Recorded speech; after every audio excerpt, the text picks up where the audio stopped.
ഇവിടെ കടന്നു വന്നിട്ടുണ്ട്. ഒന്നാമത്തെ ആൾക്കാർ ഇന്ന് വിവാഹിതരാകുന്ന ഷൈനും ആൽബിയുമാണ്. അവര് ഈ ശുശ്രൂഷകളൊക്കെ എത്രയും പെട്ടെന്നൊന്ന് തീർന്നു കിട്ടി ഒന്ന് സ്വാതന്ത്ര്യമായിരുന്നെങ്കിലെന്ന് പ്രതീക്ഷിച്ചുകൊണ്ടിരിക്കുന്നു. രണ്ടാമത്തെ കൂട്ട് ഒരു വിവാഹത്തെ കുറിച്ച് ആഗ്രഹിക്കുകയും പ്രാർത്ഥിക്കുകയും ഒക്കെ ചെയ്തുകൊണ്ടിരിക്കുന്ന ആൾക്കാർ.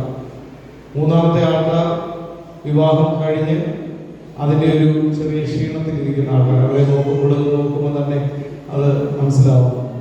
അങ്ങനെ മൂന്ന് തലത്തിൽപ്പെട്ട ആളുകൾ ഇവിടെ ഇരിക്കും. ഞാൻ പറയട്ടെ, ഇന്ന് ഇവിടെ കേൾക്കുന്ന മുഴുവൻ സന്ദേശങ്ങളും ഈ മൂന്ന് കൂട്ടർക്കും വേണ്ടിയുള്ളതാണ് എന്നുള്ള കാര്യം പ്രത്യേകമായിട്ട് ഓർപ്പിക്കുകയാണ്. ഉൽപ്പത്തി പുസ്തകം 2-ാം അധ്യായം 12-ാം വാക്യത്തിൽ പറയുന്നു, മനുഷ്യൻ ഏകനായിരിക്കുന്നത് നന്നല്ല, അതുകൊണ്ട് ഞാൻ അവന് തക്കതായ ഒരു തുണയെ ഉണ്ടാക്കിക്കൊണ്ടു. ഇന്ന് പകൽക്കാലം ഷൈനും ആൽബിയും നിങ്ങൾ രണ്ടുപേരും ഒരു കാര്യം മനസ്സിലാക്കണം. നിങ്ങൾക്ക് രണ്ടുപേർക്കും തക്കതായ ഒരു തുണയെ ദൈവം ഒരുക്കിയിരിക്കുകയാണ്. ഇനി ഇതിനെക്കാട്ടിൽ പെർഫെക്റ്റ് ആയിട്ടുള്ളത് ഒരിക്കലും ഇനി അന്വേഷിക്കേണ്ട ആവശ്യമില്ല. കാരണം കർത്താവ് കൂട്ടിച്ചേർക്കുമ്പോൾ ഏറ്റവും പെർഫെക്റ്റ് ആയത് മാത്രമേ കൂട്ടിച്ചേർക്കുള്ളൂ. അവിടെ വചനം മനുഷ്യൻ ഏകായിരിക്കുന്നത് നന്നല്ല. അപ്പം ദൈവം തന്നെ പറഞ്ഞിട്ടുള്ളത് മനുഷ്യൻ ഒറ്റയ്ക്കിരിക്കുന്നത് നല്ലതല്ല. തക്കതായ ഒരു തുണയെ കൊടുക്കും.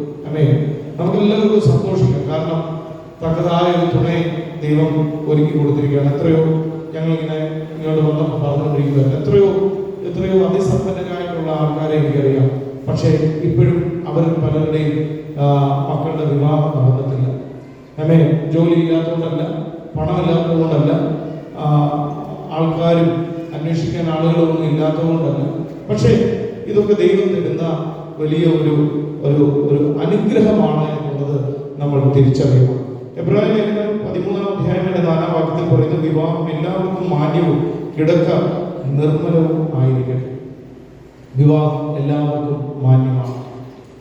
ഏദൻ പൂങ്കാവനത്തിൽ വിവാഹത്തെ ആദ്യമായി സ്ഥാപിച്ചത് നമ്മുടെ സർവശക്തനായ ദൈവമാണ്. ആദത്തെയും ഹവ്വയും കൂട്ടി യോജിപ്പിച്ചത് ഏതെങ്കിലും ഒരു പാസ്റ്റർ അല്ല, സ്വർഗത്തിലെ ദൈവം തന്നെയാണ് ആദത്തിനെയും ഹവ്വയും കൂട്ടി യോജിപ്പിച്ചത്. പക്ഷേ അവിടെ നമ്മൾ മറന്നു പോകരുതാത്തൊരു കാര്യമുണ്ട്.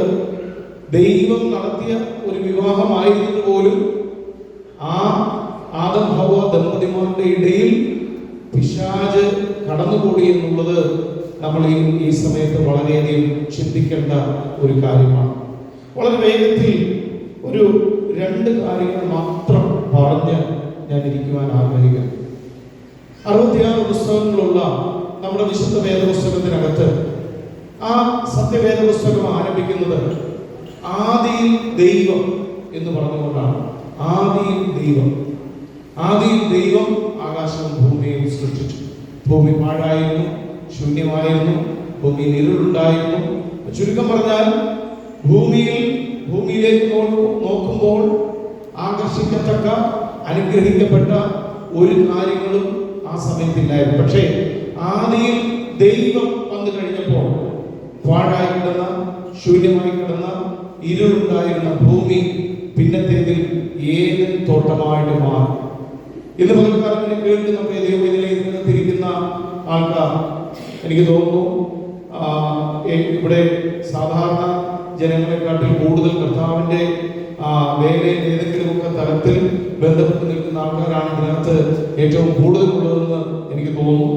പക്ഷേ എങ്കിലും ഞാനൊരു സത്യം പറയട്ടെ, പലപ്പോഴും നമ്മളൊരു ദിവസം ആരംഭിക്കുന്നത് മിക്ക ആൾക്കാരും ഫോണിൽ നോക്കിയാകാനാണ് സാധ്യത. കാരണം ഇപ്പോൾ പണ്ടത്തെ പോലെ ഇന്നത്തെ കാലത്ത് അലാറമൊന്നുമില്ല. എല്ലാവരും ഉണരാൻ അലാറമൊക്കെ വെക്കുന്നത് ഫോണിലാണ്. അപ്പൊ രാവിലെ എണീറ്റ് ആദ്യമേ ഫോണെ നോക്കരുതെന്ന് പറഞ്ഞാൽ അതിനകത്ത് എത്രത്തോളം പ്രാക്ടിക്കലായിട്ട് സാധിക്കുമെന്നൊന്നും എനിക്ക് അറിയത്തില്ല. അതുകൊണ്ട് ആദ്യം എഴുതിയപ്പോൾ ഫോണെ നോക്കരുതെന്നൊന്നും ഞാൻ പറയുന്നില്ല. ഫോണിനകത്ത് അലാറം അടിക്കുക, ഫോണിന്റെ അലാറം ഒക്കെ ഓഫ് ചെയ്തിട്ട് ആദ്യം ദൈവത്തോടൊന്ന് സംസാരിച്ചിട്ട് വേണം നമ്മുടെ ജീവിതം ഒന്ന് ആരംഭിക്കാൻ.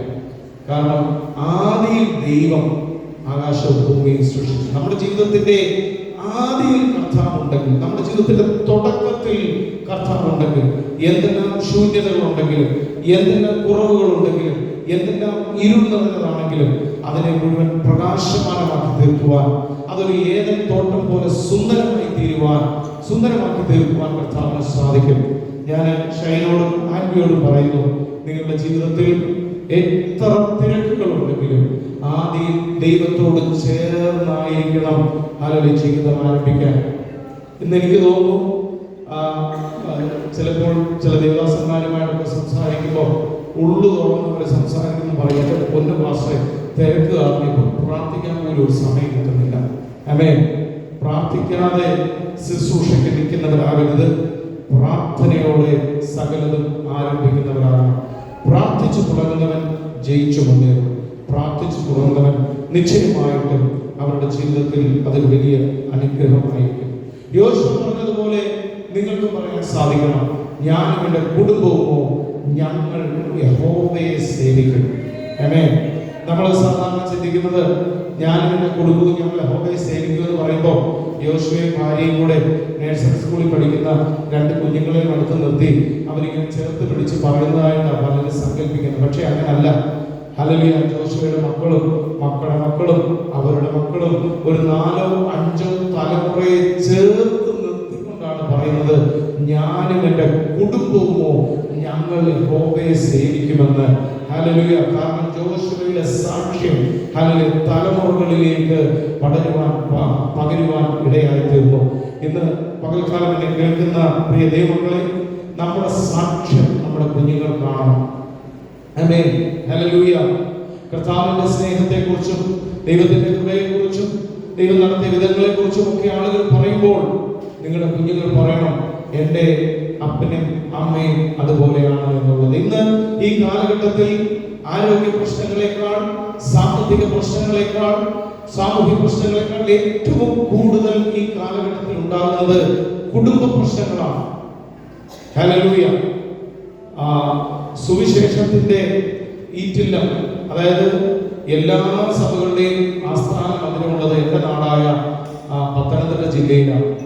പത്തനംതിട്ട ജില്ലയിലാണ് ഒരുമാതിരിപ്പെട്ട എല്ലാ സഭകളുടെയും ആസ്ഥാന മന്ദിരങ്ങളുള്ളത്.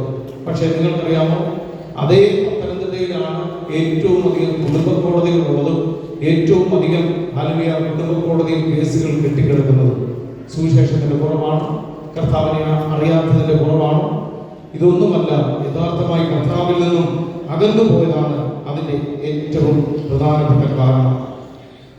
പലപ്പോഴും കുടുംബജീവിതത്തിൽ പ്രശ്നങ്ങൾ ഉണ്ടാകുന്നത് വളരെ വളരെ നിസ്സാരമായ കാര്യങ്ങളിൽ നിന്നായിരിക്കും.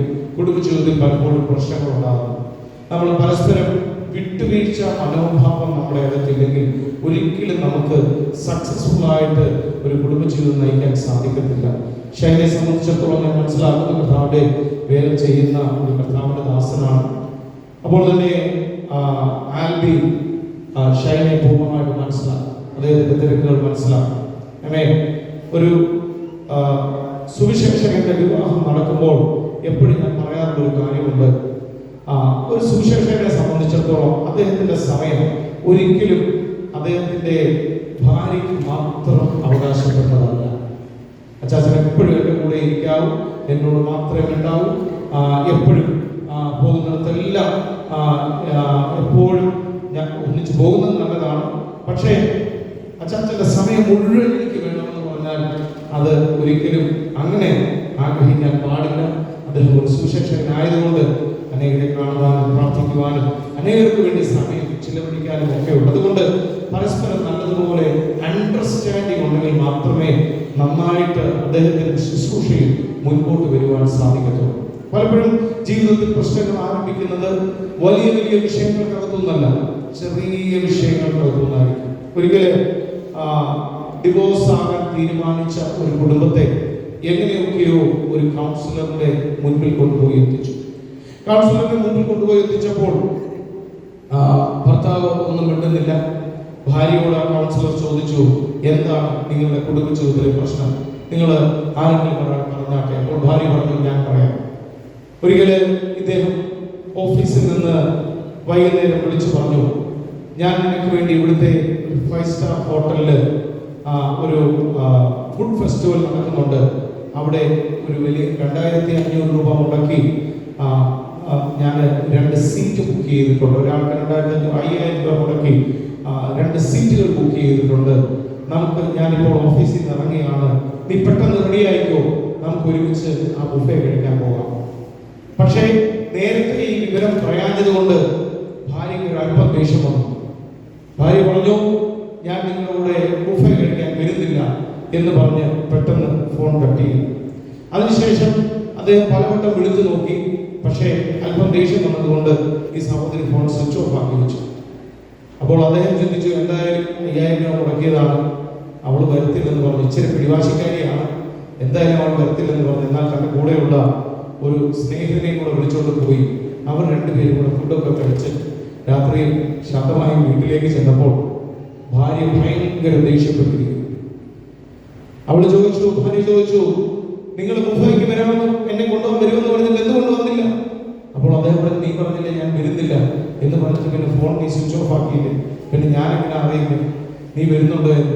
ഞാനിവിടെ ഒരുങ്ങി റെഡി ആയിട്ടിരിക്കാൻ തുടങ്ങിയിട്ട് സമയം കുറയായി. ഞാൻ ചിന്തിച്ചത് എൻ്റെ ഭർത്താവിൻ്റെ അടുത്ത് വന്ന് എൻ്റെ പൊന്നെ നീ ഇല്ലാതെ ഞാനെങ്ങനെ പോയി കഴിക്കുന്നേ എന്ന് പറഞ്ഞ് എന്നെ കൂടെ കൂട്ടി കൊണ്ടുപോകുമെന്ന് വിചാരിച്ച് ഞാനിവിടെ ഒരുങ്ങിയിരിക്കുകയായിരുന്നു. ഭർത്താവ് പറഞ്ഞു, നീ വരത്തില്ലെന്ന് വിചാരിച്ച് ഇത്രയും പൈസ വെറുതെ കളയണമല്ലോ എന്ന് വെച്ചിട്ട് ഞാനും എൻ്റെ സുഹൃത്തും ഞാനിവിടെ പോയി ആ ഭക്ഷണം കഴിച്ചു. അന്ന് രാത്രി ആ വീട്ടിൽ ഭയങ്കര വഴക്കായി, ഭയങ്കര അടിയായി. നമ്മൾ വഴക്കുണ്ടാകുമ്പോൾ എപ്പോഴും വിവാഹം കഴിച്ചവർക്കറിയാം, 1992 ഞാൻ ആ വീട്ടിൽ വന്നപ്പോൾ നിങ്ങളുടെ അമ്മച്ചി എന്നോട് പറഞ്ഞത് ഞാൻ ഇന്നും മറന്നിട്ടില്ല എന്ന് പറഞ്ഞ് ഹല്ലേലൂയ അവിടെ ആ വഴക്ക് അവിടെ സ്റ്റാർട്ട് ചെയ്തു. പിന്നീട് എല്ലാ ദിവസവും വഴക്കായി, പ്രശ്നങ്ങളായി. അവസാനം അത് ആ കുടുംബ ജീവിതം ഒരു വേർപിരിയലിന്റെ മധ്യത്തിലേക്ക് കടന്നു വരുവാനിടയായി തീർന്നു. ഇന്ന് പകൽക്കാലം എന്നെ കേൾക്കുന്ന പ്രിയ ഷൈൻ ആൻഡി രണ്ടുപേരും പരസ്പരം അണ്ടർസ്റ്റാൻഡിങ് കുടുംബ ജീവിതത്തിൽ വളരെ അത്യാവശ്യമാണ്. പരസ്പരം ക്ഷമിക്കുക, പരസ്പരം വിട്ടുവീഴ്ച ചെയ്യുക, പരസ്പരം വിട്ടുകൊടുക്കുന്നതിൽ മത്സരിക്കുക. നിങ്ങളുടെ ഇടയിൽ ഒരിക്കലും ഈഗോ ഉണ്ടാകരുത്. ഈഗോ ഉണ്ടായാൽ അത് കുടുംബജീവിതം ഏറ്റവും കൂടുതൽ തകർച്ചയിലേക്ക് പോകുവാൻ ഒരു കാരണമായി തീരും. 3 പ്രധാനപ്പെട്ട കാര്യങ്ങൾ ഞാൻ പറഞ്ഞുകൊള്ളട്ടെ. First one is your God. ഒന്നാമത് നിങ്ങൾക്ക് ദൈവം. Second one is your family. Third one is your ministry. ഒന്നാമത് നമുക്ക് ദൈവമായിരിക്കണം. നമ്മുടെ ജീവിതത്തിൽ സകല നന്മകളും നമുക്ക് നൽകി തന്നത് നമ്മുടെ കർത്താവാണ്. പക്ഷേ നമ്മുടെ ജീവിതത്തിൽ രണ്ടാമത് വേണ്ടത്, പലപ്പോഴും ആൾക്കാർ പറയാറുണ്ട്, ഒന്നാമത് ദൈവം, രണ്ടാമത് മിനിസ്ട്രി. ഞാൻ പറയട്ടെ, കുടുംബം ഉണ്ടെങ്കിൽ മിനിസ്ട്രി. കുടുംബമില്ലാതെ ഒരു മിനിസ്ട്രി ഇല്ല. നമ്മുടെ ജീവിതത്തിന്റെ ഏറ്റവും വലിയ സാക്ഷ്യം പറയേണ്ടത് നമ്മുടെ ജീവിത പങ്കാളിയായിരിക്കണം. പക്ഷേ ഇന്ന് പല ദൈവദാസന്മാർക്കും വെളിയിൽ നല്ല സാക്ഷ്യമാണ്, പക്ഷേ അകത്തൊരു സാക്ഷ്യവുമില്ല. ഞാൻ പറയട്ടെ, നിങ്ങളുടെ ജീവിതത്തിൽ ഹല്ലേലൂയ ആൻഡി വേണം ഷൈനെ കുറിച്ച് ഏറ്റവും നല്ല സാക്ഷ്യം പറയാം. അതുപോലെ തന്നെ ഷൈൻ വേണം ആൻഡിയെ കുറിച്ച് ഏറ്റവും നല്ല സാക്ഷ്യം പറയാം. നാട്ടുകാരെന്ത് പറഞ്ഞാലും സഭക്കാരെന്ത് പറഞ്ഞാലും അതിലൊന്നും കാര്യമില്ല. കുടുംബത്തിനകത്ത് നമുക്ക് സാക്ഷ്യം വേണം. First one is your God, second one is your family. Hallelujah. കുടുംബത്തെ സ്നേഹിക്കാത്തവന്, സ്വന്തം ഭാര്യയെ സ്നേഹിക്കാത്തവന് ഒരിക്കലും കർത്താവിന്റെ സഭയെ പോറ്റിപ്പുലർത്തുവാൻ, കരുതുവാൻ, സ്നേഹിക്കുവാൻ സാധ്യമല്ല. Third one is your ministry. Hallelujah. മൂന്നാമതാണ് മിനിസ്ട്രി, മൂന്നാമതാണ് ജോലി, മൂന്നാമതാണ് സമ്പത്ത്. കുടുംബമില്ലാതെ നമുക്ക് ഇഷ്ടപ്പെട്ട സമ്പത്തുണ്ടെങ്കിൽ അതുകൊണ്ട് എന്താണ് സന്തോഷം? കുടുംബത്തിനകത്ത് സ്വസ്ഥതയില്ലാതെ, സമാധാനമില്ലാതെ നമ്മൾ എത്ര വലിയ സൂപ്പർ നാച്ചുറൽ ദൈവദാസനാണെന്ന് പറഞ്ഞാലും എന്താണ് കാര്യം? ഒരു കാര്യവുമില്ല. First one is your God, second one is your family, third one is your ministry. Hallelujah. ഇന്ന് പകൽക്കാലം ഞാൻ പറയട്ടെ, നിങ്ങൾ ക്രിസ്തുവിന്റെ ശരീരമായ സഭയുമായി ബന്ധപ്പെട്ട് നിൽക്കണം. ഹല്ലേലൂയ. ശുശ്രൂഷയില്ലെങ്കിൽ ചർച്ചിൽ പോകാത്ത ഒത്തിരി പാസ്റ്റർമാരെ എനിക്കറിയാം. അവരെവിടെയെങ്കിലും ശുശ്രൂഷയ്ക്ക് ഒരു ഞായറാഴ്ച വിളിച്ചാൽ അവിടെ പോയി നല്ലതുപോലെ വചനം ശുശ്രൂഷിക്കും. പക്ഷേ ശുശ്രൂഷയില്ലെങ്കിൽ അവരൊരു ചർച്ചിലും പോകത്തില്ല. ഞാൻ പറയട്ടെ, ശുശ്രൂഷകർ നിശ്ചയമായിട്ട് മറ്റുള്ളവർക്ക് മാതൃക ഉള്ളവരായിരിക്കണം. സഭയെ ഹല്ലേലൂയ, കർത്താവിന്റെ ആ സഭയോട് നമ്മൾ വ്യക്തിപരമായി നമുക്കൊരു ബന്ധമുണ്ടെങ്കിൽ നിശ്ചയമായിട്ടും കർത്താവിന്റെ സഭയുമായിട്ടൊരു ബന്ധം കാണും. ആമേൻ. വ്യക്തിപരമായി നമുക്ക് കർത്താവുമായിട്ട് ബന്ധമില്ലെങ്കിൽ ഉറപ്പായിട്ടും ആ വ്യക്തിക്ക് ദൈവസഭയുമായിട്ടും വലിയ ബന്ധമൊന്നും ഉണ്ടാകത്തില്ല. നിങ്ങളുടെ ജീവിതത്തിൽ വ്യക്തിപരമായി ദൈവവുമായിട്ട് വലിയ ഒരു ബന്ധം നിങ്ങളുടെ ജീവിതത്തിൽ ഉണ്ടാകണം. ഇന്ന് പകൽക്കാലം ഞാൻ നിങ്ങൾക്ക് വേണ്ടി ആശംസിക്കുന്നു. വളരെ സന്തോഷവും സമൃദ്ധിയും ഐക്യതയും സമാധാനവും സന്തോഷവുമുള്ള വളരെ അനുഗ്രഹിക്കപ്പെട്ട ഒരു കുടുംബജീവിതം നയിക്കുവാൻ കർത്താവ് നിങ്ങളെ സഹായിക്കട്ടെ. ഇന്ന് പകൽക്കാലം ഒരു കാര്യം കൂടി ഓർമ്മിച്ച് ഞാൻ ഇവിടെ അവസാനിപ്പിക്കുന്നു. ഇന്ന് നിങ്ങളുടെ ഇവിടെ നടക്കുന്ന ഈ വിവാഹം വരാൻ പോകുന്ന വലിയ ഒരു വിവാഹത്തിന്റെ നിഴലാണ്. കുഞ്ഞാടിന്റെ കല്യാണം അത് വേഗത്തിൽ നടക്കുവാൻ പോവുകയാണ്. സഭയാകുന്ന ആത്മമണവാട്ടിയെ ചേർക്കുവാൻ ആത്മമണവാളനായ ക്രിസ്തു വേഗത്തിൽ മധ്യമാനത്തിൽ കടന്നു വരുവാൻ പോവുകയാണ്. കർത്താവ് ഗംഭീരനാഥം, പ്രധാന ദൂതന്റെ ശബ്ദം, ദൈവത്തിന്റെ കാഹളം മധ്യമാനത്തിൽ മുഴങ്ങുമ്പോൾ ക്രിസ്തുവിൽ മരിച്ചവർ മുമ്പേ ഉയർക്കും. പിന്നെ ജീവനോടെ ശേഷിച്ചവരായ നാം അവനോട് കൂടെ എടുക്കപ്പെടും.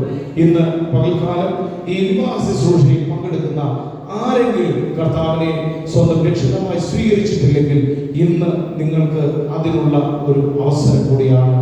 അവനെ കൈക്കൊണ്ട് അവന്റെ നാമത്തിൽ വിശ്വസിക്കുന്ന ഏവർക്കും ദൈവമക്കളാകുവാൻ അവിടുന്ന് അധികാരം കൊടുത്തു.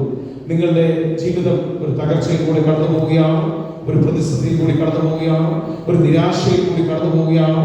നിങ്ങൾ പല വഴികൾ പരീക്ഷിച്ച് നിരാശപ്പെട്ടിരിക്കുകയാണോ? ഇന്ന് പകൽക്കാലം ഞങ്ങൾ ഉറപ്പോടെ പറയുന്നു, നിങ്ങൾ നിശ്ചയമായിട്ടും യേശുവിനെ നിങ്ങളുടെ ജീവിതത്തിലേക്ക് ഒന്ന് ക്ഷണിച്ചാൽ നിങ്ങളുടെ ജീവിതത്തിന്റെ അവസ്ഥകൾ മാറും. ഹല്ലേലൂയ. കാനാവിലെ കല്യാണത്തിന്റെ കുറവുകൾ തീർത്തവനായ കർത്താവ് ഇന്ന് പകൽക്കാലം ഇതിന്റെ മധ്യത്തിൽ വന്നിട്ടുണ്ട്. ദൈവത്തിന്റെ വചനം പറയുന്നു, 2-3 പേർ എന്റെ നാമത്തിൽ എവിടെ കൂടിയാലും അതിന്റെ മധ്യത്തിൽ ഞാനുണ്ട്. ഇന്ന് പകൽക്കാലം ഇന്ന് വിവാഹത്തിലാകുന്ന ഷൈൻ വിൻസെന്റിനും അതുപോലെ ആൽബിക്കെ ബാബുവിനും കർത്താവിന്റെ അഭിഷിക്ത ministry Jesus is alive global worship സെന്ററിന്റെ ഫൗണ്ടർ ചെയർമാനായിരിക്കുന്ന കർത്താവിന്റെ അഭിഷിക്തൻ ഫാസ്റ്റർ ടിനു ജോർജിന്റെ പേരിലും ministry Jesus is alive Kochi ചർച്ചിന്റെ പേരിലും എൻ്റെ വ്യക്തിപരമായ പേരിലും എൻ്റെ കുടുംബത്തിന്റെ പേരിലുമുള്ള എല്ലാ വിവാഹ മംഗള ആശംസകളെയും ഈ സമയത്ത് അറിയിക്കുകയാണ്. എനിക്ക് ഇപ്രകാരം ഒരു സമയം അനുവദിച്ച ദൈവസഭയോടുള്ള പ്രത്യേക നന്ദി ഈ സമയത്ത് അറിയിക്കുന്നു. കർത്താവ് നിങ്ങളെ ധാരാളമായിട്ട് അനുഗ്രഹിക്കട്ടെ. വളരെ അനുഗ്രഹിക്കപ്പെട്ട ഒരു മിഷണറി കുടുംബമായി ദേശത്തിന്റെ മധ്യത്തിൽ ക്രിസ്തുവിന്റെ പ്രകാശത്തെ പരത്തുന്ന വളരെ അനുഗ്രഹിക്കപ്പെട്ട ഒരു കുടുംബമായി നിലനിൽപ്പാൻ കർത്താവ് സഹായിക്കട്ടെ. കർത്താവ് അനുഗ്രഹിക്കട്ടെ. Thank you pastor. നല്ലൊരു സന്ദേശം കേട്ടു. ഇനി